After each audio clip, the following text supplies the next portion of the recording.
투자자들이 어떤 주식을 사서 보유하는 데에는 그 종목을 둘러싼 이야기를 믿기 때문입니다. 하지만 그 이야기가 흔들리면 실적이 그대로여도 주가는 다르게 움직이곤 합니다. 지난 25일과 26일에 걸쳐 메모리 반도체 종목에서 벌어진 일이 그 단적인 사례입니다. 마이크론이 사상 최고 실적을 내놓자 마이크론과 SK하이닉스, 삼성전자 주가가 나란히 급등했고 마이크론은 16% 가까이 올랐습니다. 그러나 애플이 가격 인상을 발표하자 세 회사가 나란히 급락했습니다. 하루 사이 그동안 주시되어 온 메모리 공급 부족의 정도나 펀더멘털은 달라진 것이 없는데 주가만 정반대로 움직였습니다. 비싸진 완제품이 덜 팔리면 거기 들어가는 메모리 수요도 줄 수 있다는 우려가 번졌기 때문입니다. 그동안 메모리 반도체 주가가 오른 이유는 부족이었습니다. AI 데이터 센터가 빠르게 늘면서 엔비디아 같은 고객이 쓰는 HBM 수요가 급증했고 메모리 회사들은 일반 D램 생산 역량까지 HBM 생산으로 돌렸습니다. HBM과 일반 D램이 함께 모자라지자 가격이 빠르게 올랐고 이익률은 크게 향상됐습니다. 역설적이게도 마이크론의 기록적인 실적은 그 부족이 얼마나 심한지 보여주는 증거였습니다. 투자자들이 이 호황을 위협할 악재로 줄곧 지켜본 것은 공급과 기술이었습니다. 하지만 공급은 당장의 위협으로 인식되지 않았습니다. 증설 물량이 쏟아지는 상황은 2년에서 3년 뒤라는 게 대체적인 시각이었기 때문입니다. 기술은 같은 작업에 쓰이는 메모리를 줄이는 방법이 나오는 경우로 구글이 3월 공개한 압축 알고리즘 터보컨트가 그 사례입니다. 마이크론이 그 발표 이후 주가가 19% 하락했던 것은 시장이 위험 요인을 줄곧 의식해왔음을 보여줍니다.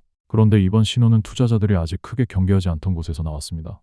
높은 메모리 값이 제품 가격으로 반영돼 오히려 메모리 수요를 줄일 수 있다는 우려였습니다. 지난 25일 애플은 맥북과 아이패드를 비롯한 제품 가격을 $30에서 $300까지 올렸습니다. 세계에서 부품을 가장 많이 사들이고 협상력이 가장 강한 기업조차 메모리 비용을 감당하지 못하고 소비자 가격에 얹었다는 점에 시장은 긴장했습니다. 다른 기기 제조사도 같은 압박을 받고 있어 비용 정가가 애플 한 곳에 그칠 일이 아닐 거라는 인식이 확산한 겁니다. 가격 인상 탓에 완제품 판매가 위축되면 거기에 들어가는 일반 D램 수요도 함께 줄어듭니다. 앞서 IDC는 올해 세계 스마트폰 출하량이 약 14%, PC는 11% 넘게 줄어들 수 있다고 내다봤습니다. 메모리 의존을 줄이려는 움직임도 함께 나타나고 있습니다.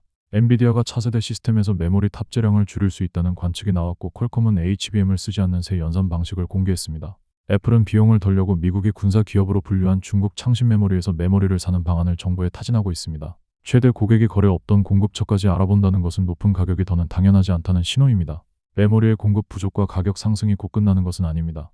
여전히 부족이 2028년까지 이어지고 가격이 더 오른다는 전망이 제기됩니다. 달라진 것은 투자자들이 어디를 주시하느냐입니다. 이제는 애플의 가격 인상을 계기로 이 비싼 메모리를 사줄 수요가 있는지를 함께 살피기 시작했습니다. SK하이닉스가 7월 10일 조달액 약 $294억 규모로 나스닥에 상장하고 삼성그룹이 1,000조 원 규모의 10년 투자를 준비하는 지금 사상 최대 규모의 수치가 잇따르는 시점에서 시장의 시선은 공급 한 곳만 향하던 예전과 달리 여러 곳으로 향하고 있습니다.